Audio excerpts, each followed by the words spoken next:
I've put together approximately 35, maybe 37 videotapes, and all the information comes from a book dictated to me by God as his righteous servant, a man described in Isaiah 53, and the man described in chapter 11 of Isaiah, the descendant of David,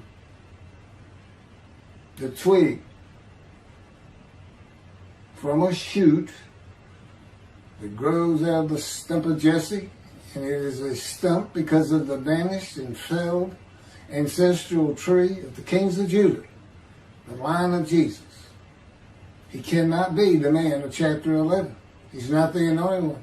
He's not son of David. None of that's true.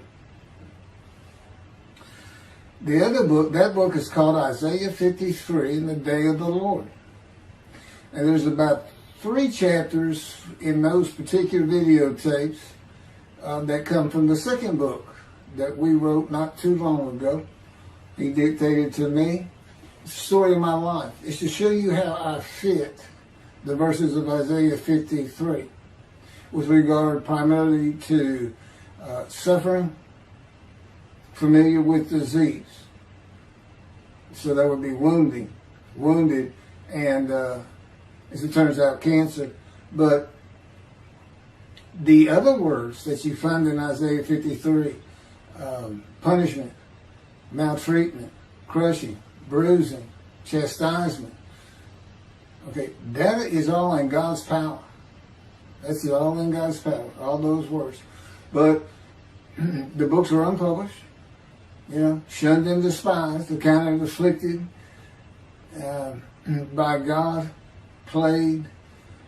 Nobody understands. This is so different than the Judaism the Jewish people have been taught. This Messianic era that will never occur. And we know it's not going to occur now once you believe who I am and how you cannot. After the mountain of evidence I have presented that is in those books, just as Moses today would have to say, well, look, I wrote Leviticus. You think I just came up with that? You think I just came up with all this information? Did I know how God speaks through an angel and who that angel is? Moses walks by a burning bush that's not consumed. The angel of the Lord's in the bush and God speaks. I'm the one who explained that to you. I shouldn't have to go any further than that. But God says the rabbis, the shepherds, they never listen to my prophet. They think they know everything. Well, I'm going to keep showing that they don't. This is primarily for the people who listen to them and not them. I don't expect them to ever respond. Because by responding, they have to say they've been wrong. Or that's just not what we believe. And so they won't change. The bottom line is they make money on it. That's the bottom line. God had me watch a video of Toby Singer just for this one purpose I'm about to tell you. He said, watch him raise his hand. He raises his hand to do his hair or rub his nose or something, and it's this big, big, fat gold watch. And this is how you know this is a God of old. He said, look at that. Look at that. I said, well, he does dive. He skin dives, scuba dives. So it might be a scuba watch. He said, that's no scuba watch. That's just a big, fat gold watch for everyone to see. And he makes his money on Isaiah 53. God said, at least that's how he really got going. I don't know. I know he has a radio show. But remember, I'm in the fire refinement. Everything God does with me is to draw emotions because I'm going to be emotionless once I get to Israel. For the most part. He'll let me feel what he wants me to feel. But nobody can get under my skin. You can't bother me. Even if I seem like I'm mad, it doesn't carry over to my insides. And I don't think about it any more than while I'm, as they would say today, on a rant, getting on somebody. But I bring his reckoning. I laugh. I tell him, you know what I am, don't you, guy? He said, I know you're a lot of things. I said, no. I'm the reckoning, and I am the wrath. That's what I am. He laughed. Holy Spirit laughed. I said, yeah. I said, you know, righteous servant, David the shepherd, Elijah, prophet like Moses. You know, I like wrath. What's his name? Wrath. What does he do? He brings a reckoning. But anyway, I'm going to go through these early years of mine before God spoke to me. It's chapters 1 through 6. Chapter 7 is God speaks to an atheist, and I've already videotaped that. Walking with God, and something on visions and visuals. So the first chapter, this is what he told me to write down birth and tragedy. I was born in Bryan College Station, Texas on February. It's just in from the Holy Spirit, yes. Like you couldn't ask me before I started. Yes. Oh, this is only for the people who come to believe in me. I don't expect anybody who's been viewing these materials, and you know, nobody's really subscribing, a handful, to be believed. Again, I can't imagine. I don't know what you people want. I don't know who you think's going to come to do something different. How are you going to know who David is? I mean, according to Judaism, there is no description of him. How are you going to know who he is? All this being presented, and I know Jewish people have seen it, only 60% of the views are coming from the United States. Now, I don't know that means 40% is coming from Israel. Probably not. You got Canada, that's be a big follower on my WordPress site. And really just all the countries of the world at one time or another have looked at some of this information as I wrote my blog, and the blogs became chapters. Then I'm assuming some Jews have heard of what some man is saying he is Moshiach, and they're watching. Well, this is for those who come to believe, the people who want to be the witnesses, the many made righteous. By my knowledge, by the things I can tell you that God would have me say to you. So, you know, this might be bored to tears with others, but it does show suffering, pain, and emotional pain, my background, and just who I am. Not just some kook out here. You know, people say, well, he's hearing voices. Listen, as a lawyer, I ain't even did criminal law. I've seen some of these people who hear voices. I promise you, you know that's a person who should be hearing voices when you just see them and watch them for a couple of minutes. It's not me. Excuse me. Okay, I was born in Bryan College Station, Texas on February 21st, 1957. And that's interesting because that's the year the first satellite went up. Russia sent up Sputnik, which was really 3 different satellites, and altogether they were called Sputnik. That is considered the dawning of the age of the internet. Now, I've asked God, how did you select me? How did I be blessed with this and learning all these things with this crazy life that I've had? And but he won't answer me.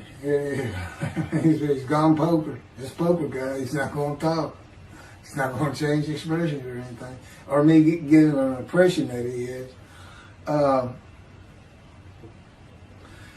And so I tried to come up with it on my own, and that is where I started. I said, because I know how important the internet is for this.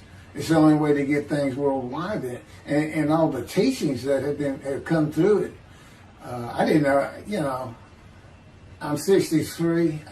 I'm not like the young people who can just text messages without looking at the phone and all that. But he's taught me everything. He taught me how to set up Facebook, Twitter, you name it.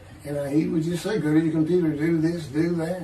You know, commanded and directed to become very good at the computer and, of course, word processing. You know, I'm a regular secretary, except I still henpeck with one finger. I used to. But God says that's to show you I have perfect use of this disfigured right arm. It just doesn't have muscle in it, and my shoulder's short. Anyway, I was born in Bryan College Station, and that's where Texas A&M University is. And my dad was attending Texas A&M when I was born. I graduated from there 22 years later, which is a story in and of itself. So I was born premature in the 7th month of my mom's pregnancy. I was born in February, and there were many complications. My parents were told I would not make it through the night, and they should just take me home. Mind you, this is 63 years ago. The biggest problem was that my insides had not fully formed, and it was impossible for me to take milk. Mamie, my great-grandmother, told my parents, boil rice. Feed him the rice water. It's got all kinds of nutrients and minerals in it. Dad says he threw out a mountain of rice those first few months. And it would not be my last encounter with death. So my dad graduated and we moved to Metairie, Louisiana. And his first job as an oil and gas geologist. He looks for oil and tries to sell deals to people who can raise money to drill. He gets money up front and a percentage of production once they get their money back. That's what he's done his whole life. And I became, as a lawyer, I became board certified specialist in oil, gas, and mineral law because I had found it so interesting. As a young boy, I became interested. But he rarely had time for us. The other part, I said, okay, well, I was born when the dawning of the internet, so he's got a selection process for 57. And I come from a dysfunctional family. Lots of drinkers, lots of fighters. And on my mom, her grandfather committed suicide. It's tragedy. Birth and tragedy. In the Great Depression, he lost everything. He owned land in what is now downtown Dallas. But then when she was about 4 or 5, her mother went down to the market square in Crockett, Texas, small East Texas town. Everybody has their courthouse in the center of town, and there's streets on either side with stores. She went to the hardware store and purchased wreck poison. She hadn't gotten hardly out the door when she opened it and took it herself. Died right there on Main Street in the middle of the day in a little small town. I don't know how long that would have been. My mom's 85 or 6. She was 4 or 5. Almost 80 years ago. So I'm sure it was quite an event. And her dad took her and her sister's about 2 years older, to Metairie, and not Metairie, to someplace in Louisiana. But could have been Baton Rouge. And her father became a elevator operator. And you can still find this in Houston. When I was at law school, I went to law school downtown Houston, but South Texas College of Law.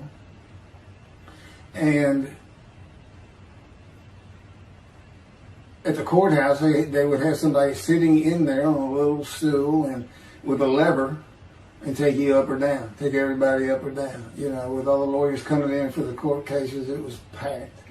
I'm sure they've done away with it by now. But that's what he did. And they found him one day or night. He had taken out a pistol, he shot himself in the head and killed himself. So now she had suicides on both sides of her family. And her father's brother took the 2 girls in. He actually adopted them. And when she was about 10 or so, I believe, she's with him out in some shack in East Texas. And, there's not even phone in this place. And he took a shotgun, and I'm sure he'd been drinking there, all known for it, and blew his head off right in front of her. I mean, that's all the circumstances I know about it. It doesn't sound like a good scene at all, but it scarred her for life. Okay, we've been taking care of her from the get-go. My father amazes me to no end. What he has done to care for her. See, they knew that was his sweetheart. Eventually, now at 10 years old, that's who he married. And they're both from Crockett, Texas. Small town people. I still take care of them. They've taken care of me for 10 years. God took me from society. He made me quit law. terminate my law license in Hawaii and Texas, and took me into poverty. I've been in poverty for 13 years until I just now filed for Social Security early. But I give them more than 90% of it to make up for everything they've given me for 13 years. While I'm in God's fire of refinement, learning everything I need to know. And I have learned much. There ain't any question.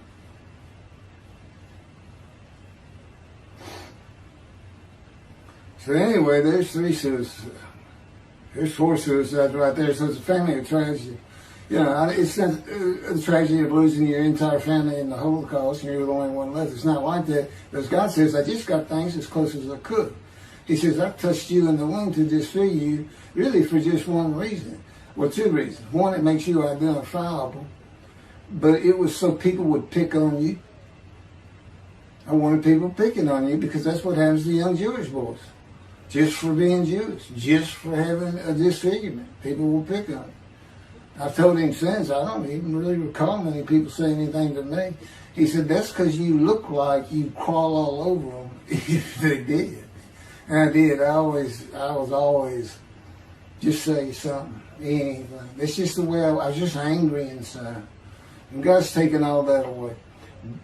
But I can still go on a good rant. But, and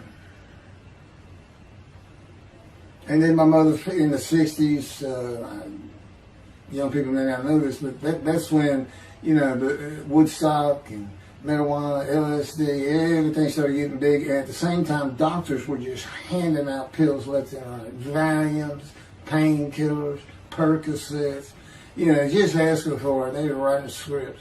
And I know today they put a lockdown on that, but she got heavy into it and drunk all the time. I'd have to come home from school and stay with her, and she became such a different animal, a different person when she drank. She became a little girl, you know, and having your mom act like that and slobbering, and, you know, going there to be Valium dripping out of her mouth with a bottle of booze by her. So it was an ugly scene.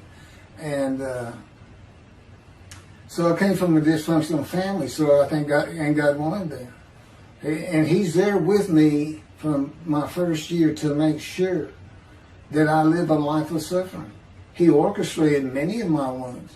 And He's taken me back in vision to see these things. And His visions, one thing you don't pick up in the Bible, when I say Bible, I'm talking about the Jewish Bible, the Hebrew Bible, that's not, unless I say otherwise. Which is like when God says, my peoples. If He just says my peoples, He's talking about the Jewish people, the chosen. I mean, He may say the peoples of Moab, or just by the context, you know, He's referring to another group. But that comes up all the time. So to add to that, she tried to kill herself a few times. And when I was 10, my dad was at a Texas A&M game in Dallas. And I know it was 1967, so I was 10 years old. Because I'm very familiar with that particular game. It was against Bear Bryant and Alabama Crimson Tide. And he had coached at Texas A&M. So as you can tell, me and my dad are big Aggie fans and football fans. But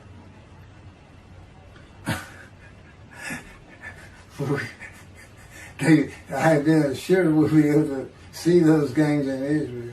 Somehow it might be technically. He said, we'll get it. That's the Holy Spirit. We'll get it. I said, he's so funny. I don't know where my sister and brother were, but I heard some noise and I went down. It was about 1 or 2 in the morning, and our stairs curved, and there was a little bay window cut out, and I looked down out into the living room. She's laying newspapers out, and I just sat there watching. I didn't know what to do. And she got down that paper and took out a butcher knife, not a razor blade, a butcher knife, and opened her wrist up. And this happened again years later when I was in high school. She opened her elbow up, and that was god awful. I don't know how. But before she bled out, my dad opened that door. I sometimes think she knew he was going to be there soon, would probably save her. But it didn't look good, and I hated myself for not doing something. Maybe that's why I was so angry. Anyway, because I didn't do anything, I just sat there. I couldn't move. I don't know. I don't even know what I was really thinking, really. But I can't. What it did is it told me how much her uncle blowing his head off must have done to her. That must have really hit you. I had nightmares my whole life, but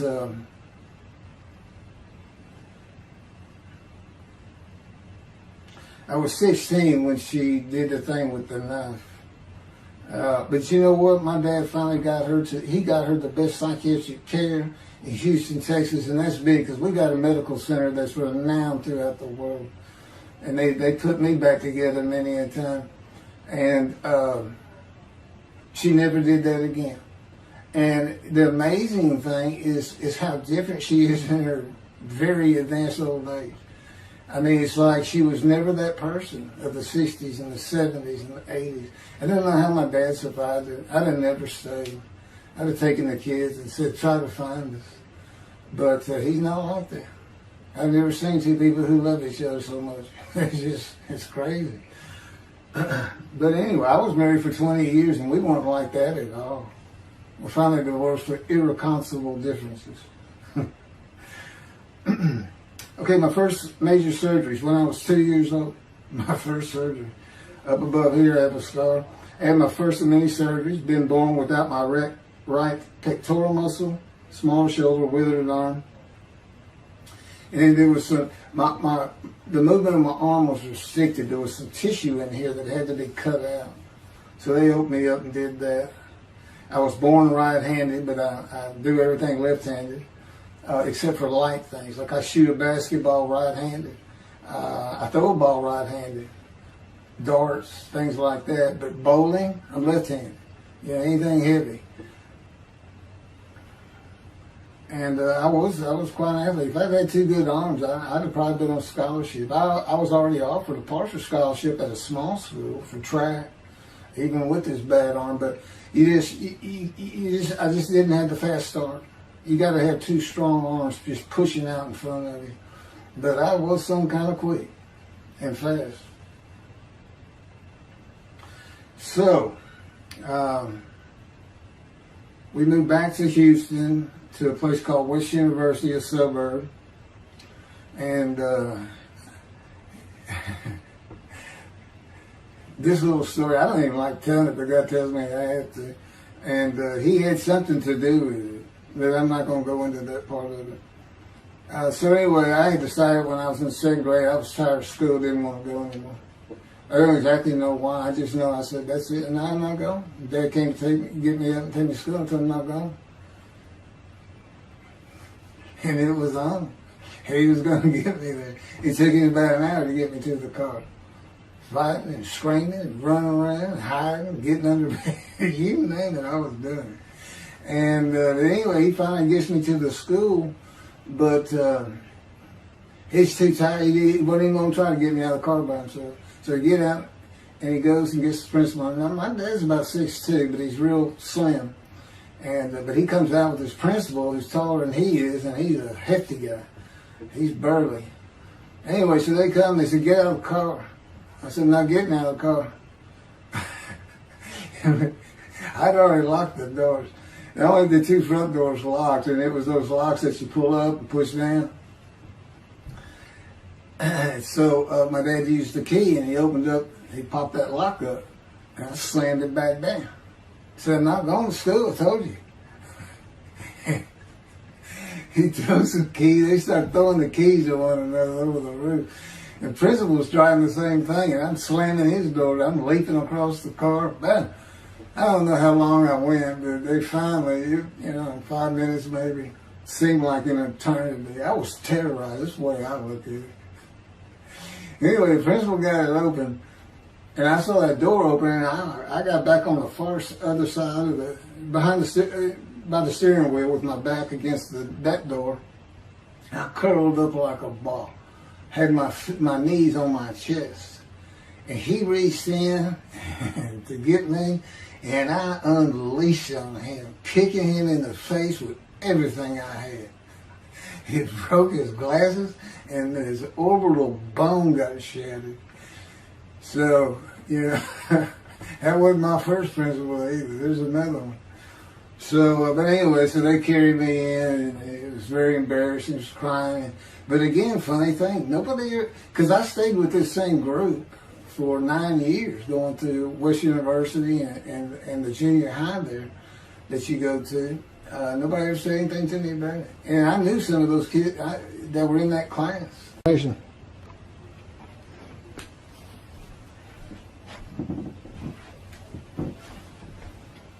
My camera only goes for half an hour. I can see on the screen that I had pointing towards me that when it runs out and I have to turn it off and turn it back on. But anyway, that ended my fight with my first principal.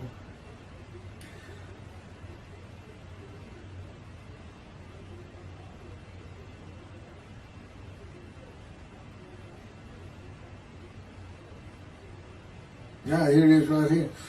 I guess God had me put these together. In the 10th grade, the principal of the school told me to cut my hair. You know, I had long, blonde, wavy hair, well past my shoulders. Again, this was, I graduated high school in '76, and this has been junior high, so it's in the early '70s, but it felt like the '60s still. And I kept it in a ponytail. It was neat. But it was a school-wide policy. I think I was one of the last people to cut his hair.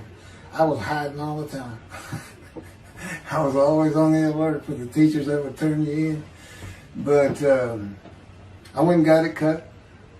I told the barber right at my collar. Sat there in the chair and cut it right at my collar as I was instructed to do. And then I was commanded to return to the principal's office. And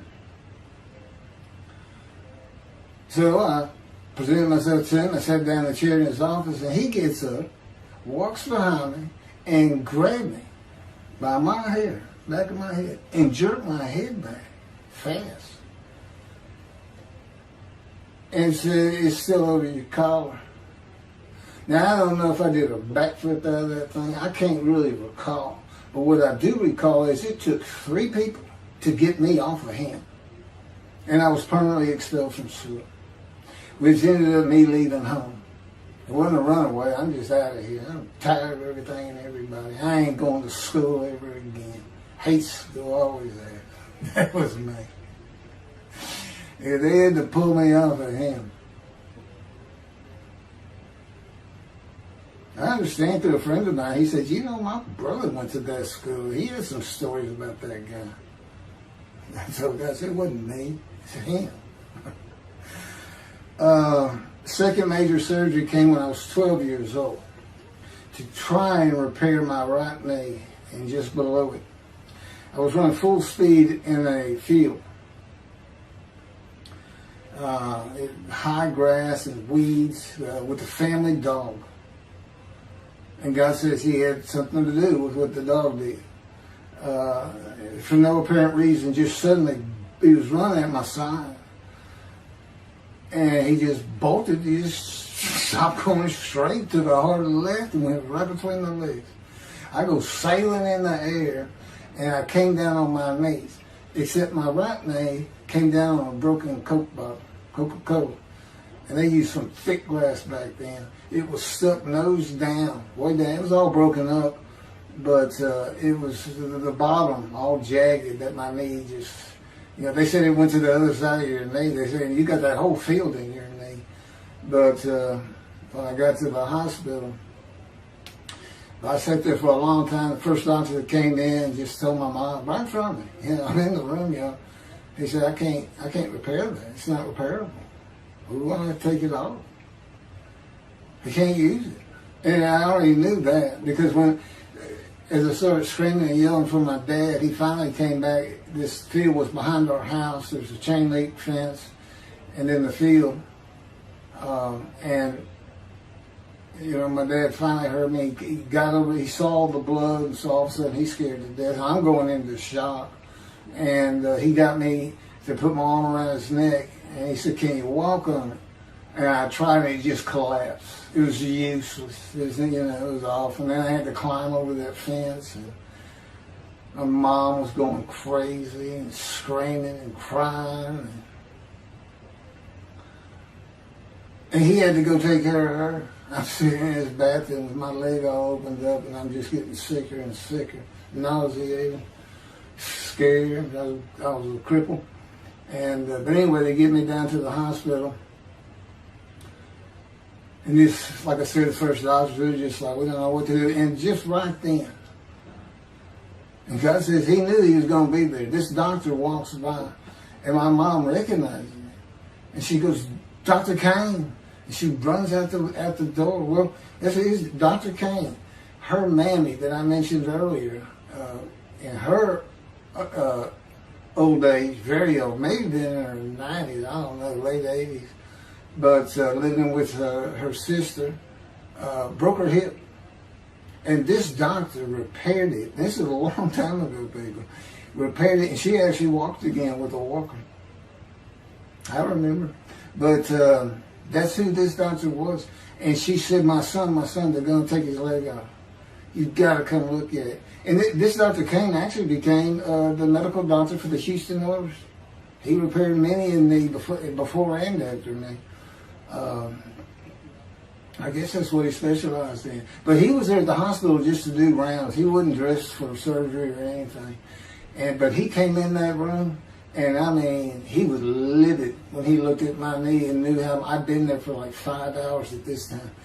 And he just started barking orders about getting me prepped for surgery, and he takes off to go get prepped. And they literally ran me down to surgery in a gurney. I mean, they were trying. This kind of fear he put in everybody. Anyway, I was in the hospital for weeks, and I woke up with my leg. I was glad of that. They had a cast from my hip to my ankle. And he told me, when I finally was being released, he said, if you put any weight on that leg, you'll never walk again. So, I can't remember, 6 weeks. I don't know how long it was that I had that cast on. It wasn't my first cast, it wasn't my last. Or maybe it was my first, but it wasn't my last. That's another story. We're not getting very far. There's 6 chapters. I'm barely getting through the first one. But what I'll do is I'll just do 6, just like I did with Isaiah 53. I did 6 or 7 videos, 7 I think. But then I joined them all together and put it as one video, the definitive commentary of Isaiah 53, which comes straight from God, by the way. I mean, you can contest what I'm saying all you want, but it makes perfect sense. For the first time, Isaiah 53 is explained. Now, how did I become the smartest religious Jew in the world who can see that? And what the wounding and the punishment, everything's about, and how it's really, in some ways, a snare for the Gentiles for the day of the Lord. Because he knows he can take me and just decimate any argument they want to put forth. You know, in particular, I'm blemished. I'm the Antichrist. In that I am the exact opposite of Jesus Christ. And, he's so smart, he was teaching synagogue at 12. Supposedly he was a perfect, beautiful man. I'm disfigured. You know, I'm not bad looking, but I'm not, I'm not Brad Pitt or anything. Anyway, and sinner, I wasn't a habitual sinner. I was a good person. I was good to other people. I was very compassionate. I said there was already a lot of humble in me. I didn't laud myself and the things I could do over others. Like being the fastest guy on top 5 at school and the fastest in the neighborhood. I didn't brag on myself. But as he took me back through my life and informed me when things were sins, it just seems like I touched on all of them. And if murder in your heart is actually committing that sin, as the Christians say, I don't really go with that. But then there's really not much I've missed. So I'm a sinner. And, all Jesus can say is, well, I'm a sinner too. I'm lying. All you got to do is read the scripture in the Gospels. You see where I'm lying. That's easy. And I came from the banished line. I thought I was the man of Isaiah 53. I thought I was going to be exposed to death, but given long life. This is what he would tell you if he was here. He said, but you know what happened? They crucified me. And on the cross, I realized I'm not that man. This isn't exposure to death. This looks like a sure thing. Father, Father, Father, why have you forsaken me? That's Jesus Christ saying, I'm not the man of Isaiah 53, and I just figured it out. That's what that is. I ask God sometimes, you sure you didn't have that written? Why on earth would they write that down? At least forget about it. We need to forsaken me. But that's what it's about, Christians. Oh, they got their way. They can explain that being counted a sinner means he got crucified with the sinner beside him being crucified on each side, left and right. So there's three of them, so he's counted a sinner. Okay. You know, it's supposed to be descriptive. We're supposed to be able to find a person through this. You might tell Judaism the same thing. You know, this is to find somebody. It's not the people of Israel. They're all kinds of people. Now, we're looking for a guy, so God can have a Moses. Why? We have a new covenant. Why? It's the day of the Lord. Why? Jeremiah says so. That's why. It's so easy. The lamb blooms again. Okay, and he's coming in friendship with the temple. So the lamb blooms again at a time when there's no temple. Jerusalem's going to be rebuilt. It's a metropolitan today. This is no Jerusalem of antiquity. The old city might be too big. And I'll make a new covenant with you. I'm going to forgive all your sins and remember them no more.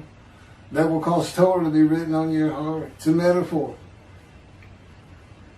When did he do this before? Oh, that's right.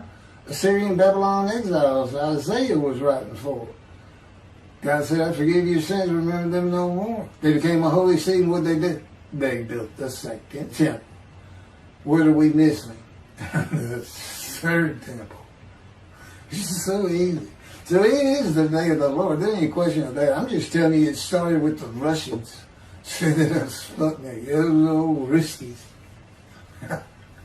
And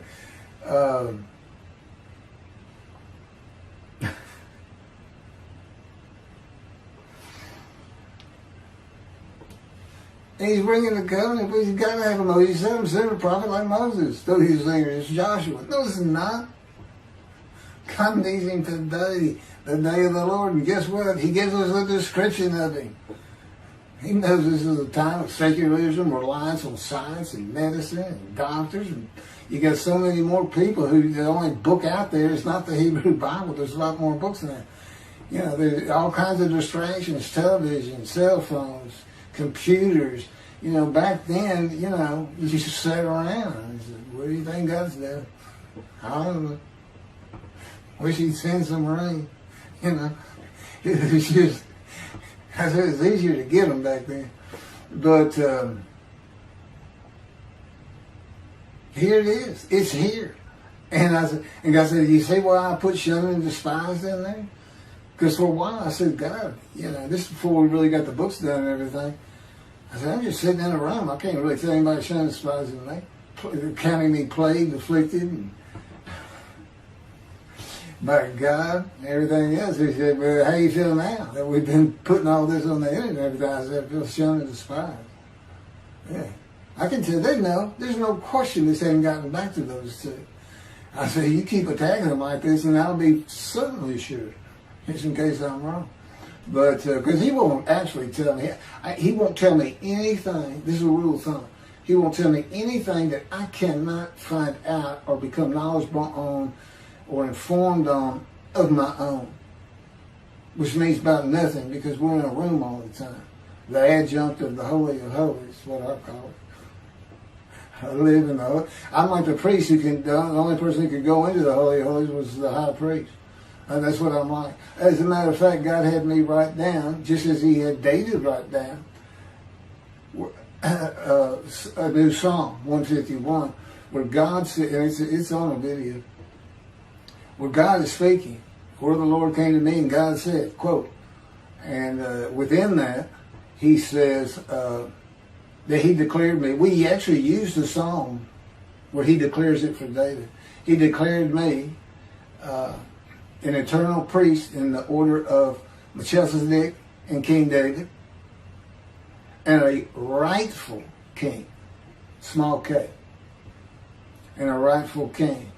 And he also declared, I'm the righteous servant. I mean, that's God talking. I mean, he's using it. When he dictated to me, it wasn't, to be written in my personality. That's him.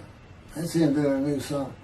So, because he does that. Even in the writings, the person doing the writing, whatever prophet it was, or Moses, or David, if he wrote Samuel 2 and Kings 1 until he died. As I said, God says, just assume the central character is the one I had writing, because their lives change when I come to them, just like mine's changed. This is not anything I could have ever conceived or even bothered thinking of. I'd have never read the Bible my whole life if he hadn't told me, we're going to the bookstore and get you a Tanakh. That was 13 years ago. And my answer was, what's a Tanakh? I didn't know anything. And look at all this knowledge. But this is it. This is the only power he's going to use in creation. He's not going to perform miracles. He's not going to have me performing miracles. And he's not. He said, the only power I'm going to use is on you. What I can get you to do. He said, I can take a Gentile Texan and take him to Israel and get my temple built. Okay. He said, because that's what you say to God all the time. Okay. And one night, I hadn't even read Isaiah 53. He didn't come to me and just say, offer yourself for guilt. I crush you with cancer. It was me that did. That's not, I wouldn't have known what he was talking about. We finally get to Isaiah a couple of years later. He said, Keith, read Isaiah 53. I said, okay. And so I read it. I said, okay, finish it. He said, who do you think that is? I said, I have no idea. I can barely read it. I didn't know what it's saying. I said, I think these two verses ought to be up here. I said, you sure nobody messed with this thing? He said, nobody messed with it. It's just how I had Isaiah write it. He said, that's you. I said, oh, okay. And I couldn't help myself. Good luck convincing anybody. I can't even tell what it's saying. He said, before we get done, and he's right. I've been over that thing so many times. From my original version of Isaiah 53 that he dictated, or told me how to put together, but every sentence, every word is, we've changed it up and added things. I've learned things. Like I didn't know about the test of devotion. I didn't know why the angel was leaving early in Malachi 3, but I do now. And all that would cause an amendment to my midrash on Isaiah 53. And, the book has me, these are all on videotapes now, me and Rashi. Rashi, the first one to come up with this is Israel. And, I look at his answers and I just shake my head sometimes. You should see his answer in Malachi 3 for the angel of the covenant that you desire. There's only a covenant of friendship and a covenant of Jeremiah. And this is his answer. It's midrash, so he just takes a section of the angel is on the way, and it just says the angel of the covenant. And his commentary is the angel that avenges the revenge of the covenant. I said, what does that mean? What was he talking about? I said, God's being funny. He said, I don't know. I said, you do know. He said, well, I'm not telling you. So, God likes to feel as though he's laughing. He doesn't actually laugh. He sends me a perception that he does. Or he uses me to laugh. I've mentioned that in a video. Because he can't. Well, he controls my words. I learned that in walking with him. Just one day, I'm talking out loud as we go. I'm discussing man and divine beings as though I had a sermon I was giving or a speech to somebody or a seminar. And I'm rolling, and I can tell he is really making this thing rock. He's taking it from here to here to here, and we're going. And I'm going. And all of a sudden, I use a word or a couple words that I simply don't use. And they're not what my mind was even thinking of. They just came out. And I just stopped. I said, did you do that? I didn't even say, hey, did you just make me say these two words? Because I knew he knew.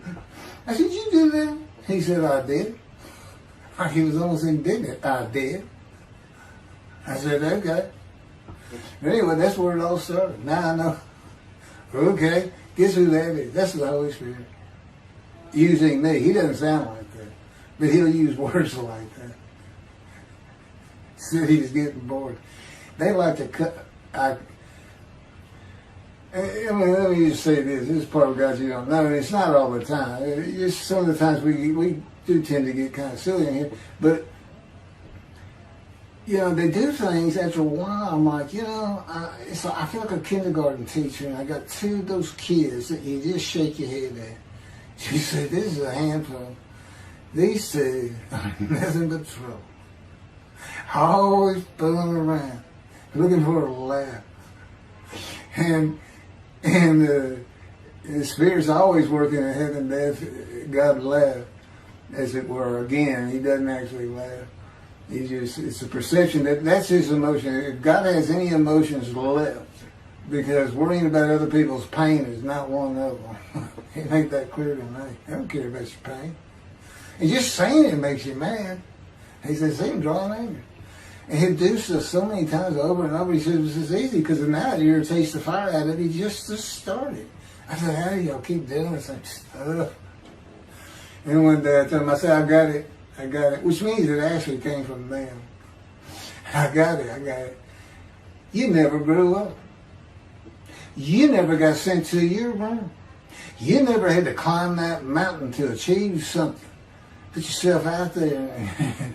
Nobody's ever whooped you. He said, I said, that's what it is. You never grew up. That's what it is. Yeah, I'm dealing with the child God. That's what I'm dealing with. That was my argument. And then he came down as mean, very serious, mature guy. And I didn't bring that argument up anymore. But that's how it gets with me sometimes. It's an incredible lot. For me, I'm not going to get to him. I guess I'm at the end. I'm getting close to when I got shot. I thought that was a new chapter. Oh, it's not. Well, I'm going to pick, this is getting long. Anything over half an hour, we try to stop. Now, my Isaiah 53 is 5 hours. But, you don't have to watch it all at one time, of course. He doesn't hardly let me watch it. Yeah, I don't even watch them before they get posted. He said, no, you watch it later. Because it comes on my TV that he got me. And I didn't know at the time it was going to be, that he was serious about doing videos. And I certainly didn't know about making it a backdrop. He decides everything. He tells me when to eat, when to get up.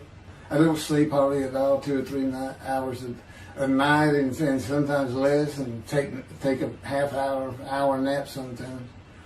But I found out I feel fresh. I don't need that much sleep. He said, well, you're not really doing anything. Why do you need a lot of sleep?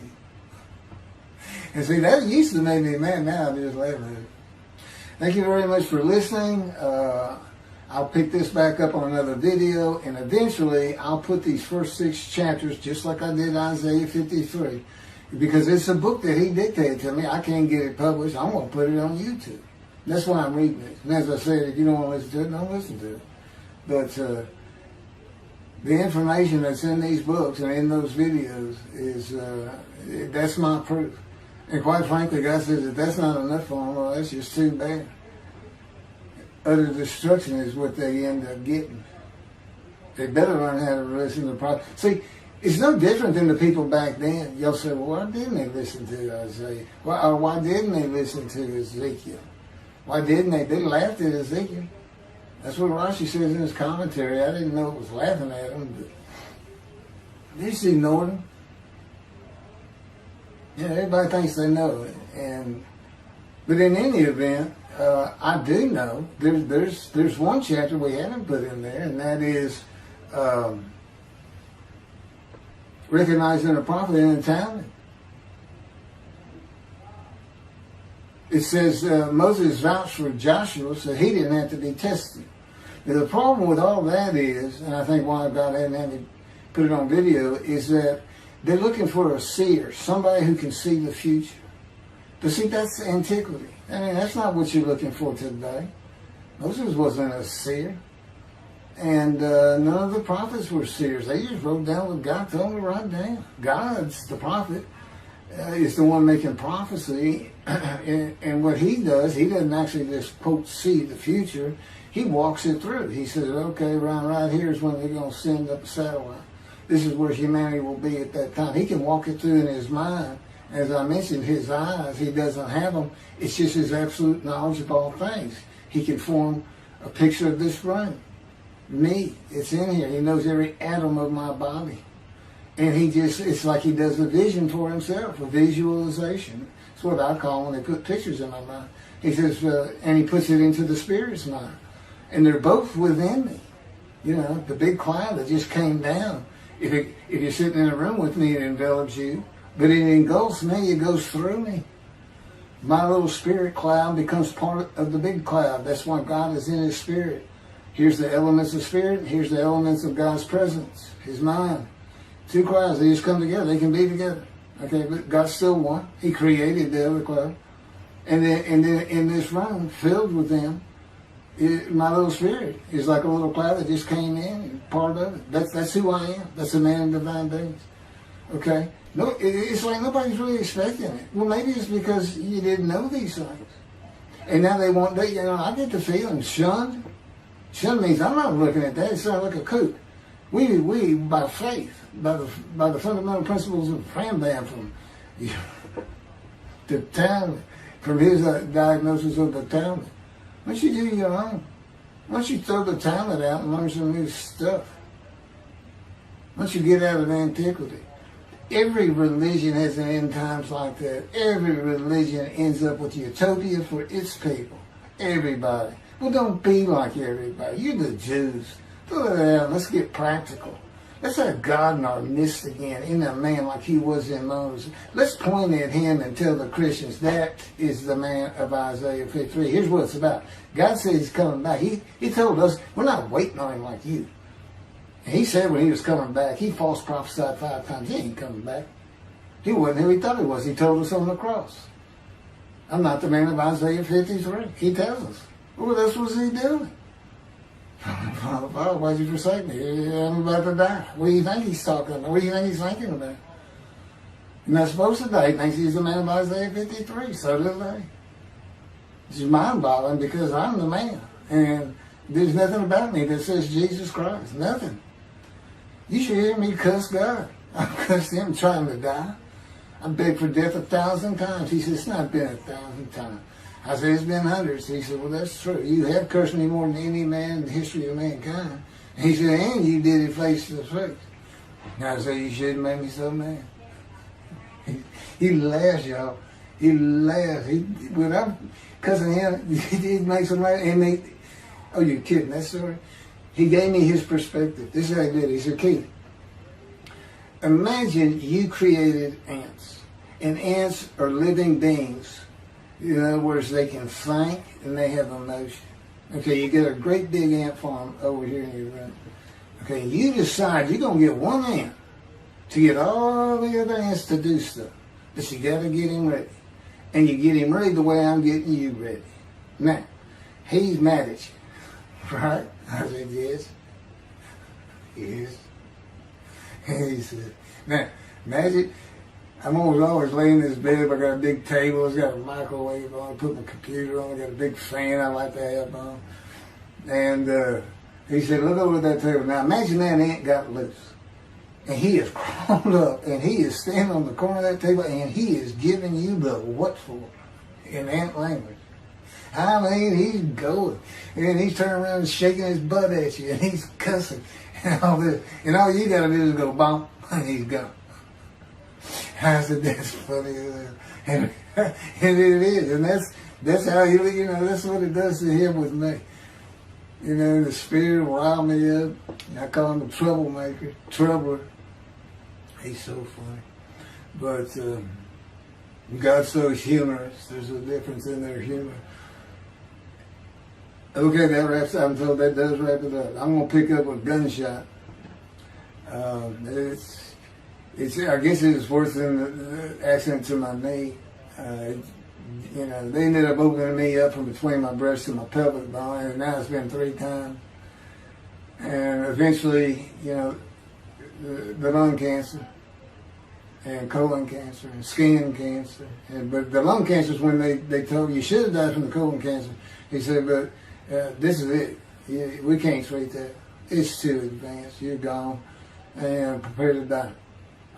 That was 20 years ago when the planes hit New York. It was the planes hitting New York that got me up off the ground one last time to see one more doctor.